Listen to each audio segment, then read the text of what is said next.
C.S. Lewis is not the only person who can name a character after the Caspian Sea, okay?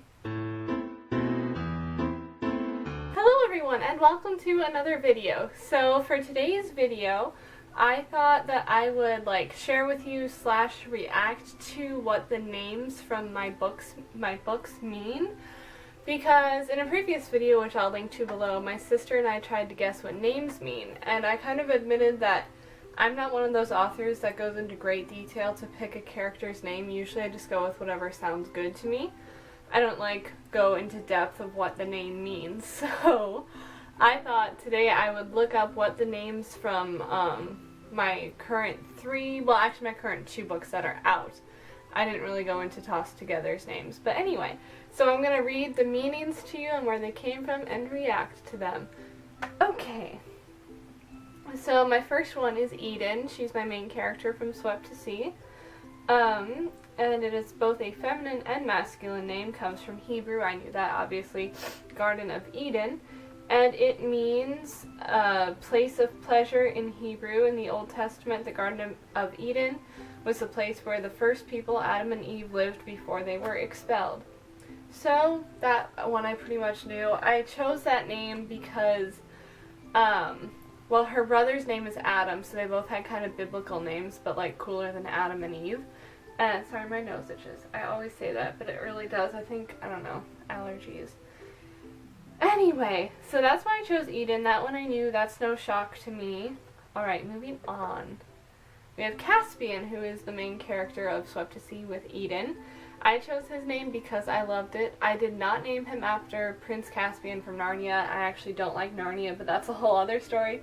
I was in a production of Narnia once, but I already didn't like it because my brother and sister liked it, and I was too cool for it. So, it's kind of like Lord of the Rings. My brother and sister like Lord of the Rings. I'm not a fan. Is my camera crooked? I am so sorry. What is happening? There, it's straight now? If it was crooked, I apologize. Anyway, so the name Caspian I chose because of the Caspian Sea, and he loves the ocean. And that's the coolest sea name out there. But let's see what it means. It comes from literature. It's a masculine name. It was used by author C.S. Lewis for a character in his Chronicles of Narnia series, first appearing in 1950. Prince Caspian first appears in the 4th book, where he is the rightful king of Narnia, driven into exile by his evil uncle Miraz. Lewis probably based his name on the Caspian Sea, which is named for the city of Qazvin, which was itself named for the ancient Kaz tribe. Ouch, I stubbed my toe really hard earlier. Sorry, this is distracting, but my toe hurts so bad. Anyway, so it comes from Narnia, but hey, C.S. Lewis is not the only person who can name a character after the Caspian Sea, okay?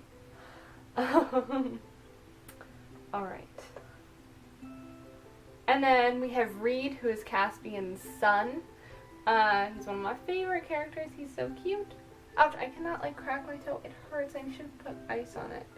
Owie. Anyway, so Reed is a masculine name used in English. Its meaning is from an English surname which was derived from Old English reed, as in R-E-A-D, meaning red, the color. Originally a nickname given to a person with red hair or a ruddy complexion. That's interesting. I didn't know that. My Reed has blonde hair. That's cool. I pretty much just liked the name. I was thinking of the reeds that grow by waters when I named him that. That's interesting. There's a Marvel character named that. Is there? Is there really? Anyway. Oh, by the way, I'm using Behind the Name, which is my favorite name source. Okay. And then I have Amy, which I spell A-I-M-E-E because her mother is French, which it looks like it's telling me it's the anglicized version of Amy with, the little French things over it. What are those called? I know there's a word for them. I'm uncultured. Anyway, so, it is French. Okay, it wants me to go to Amy, A-M-Y, so I'm going to click on that. And that's the English form of the old French name Amy, meaning beloved, a vernacular form of the Latin amata. As an English name, it was in use in the Middle Ages, though not common, and was revived in the 19th century.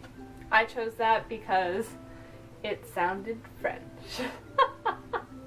I was 16 16. Well, no, I was like honestly like 13 when I named these characters, so give me a break. I like the names though. I'm proud of them. I'm not saying like, oh, I was little, I don't know. You know what I mean? Anyway. And then we have Ivy, who is the main character. Amy is the main character of Tossed Together, but she appears in my other books too. So then we have Ivy, who's the main character of Carried Home.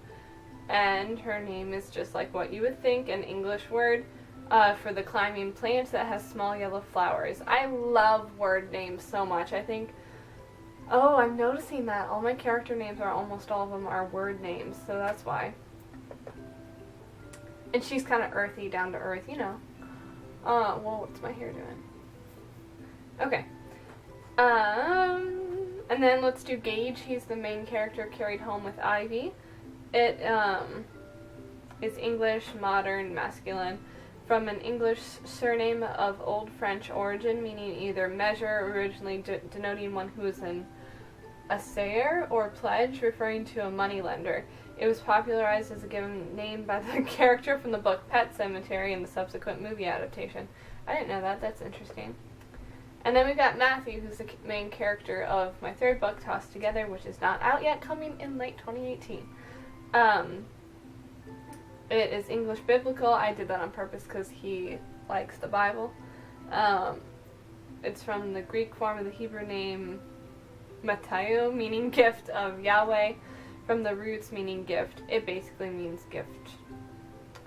Alright, so let's move on to one of my villains, who is Lord Clive Rutger. So I found what the name Clive means, and it's from a surname meaning cliff in Old English, originally belonging to a person who lived near a cliff. Interesting. It just sounded evil. I don't like people named Clive. I'm sorry if you're named Clive. And then I've got Addie, who is Gage's sister, comes from Adelaide.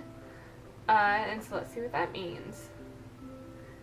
It is from the French form of the Germanic name something I cannot pronounce, which was composed of elements from the word noble and then kind, sort, and type. Didn't know that, but it kind of fits her. I like that. And then Emma is Gage and Ivy's adopted baby's name. Spoiler alert, I mean, we don't know if they really adopted. What were adoption laws back then? They took it under their wings.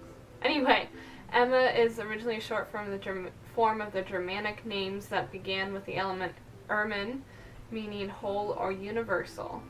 Interesting. And finally we have Adam, who is, I'm not going to say, he's related, he's Eden's brother. Anyway, sorry, I had an existential crisis in my mind just now. That one's a good old name. It's the Hebrew word for man, also to make. Yeah. So that one's pretty easy, obviously. Adam and Eve in the Garden of Eden is where I got that one from. So that's what the names from my books mean. Names from my books mean. That's what? Yeah, that's a correct sentence, right? I need to diagram that. Anyway, thank you so much for watching. If you like this video, please hit the like button.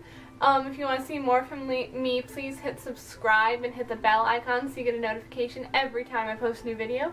I post videos every Monday, Wednesday, and Friday, so please stay tuned. Thank you so much for watching. Comment below what your favorite name for my books were. Thank you so much.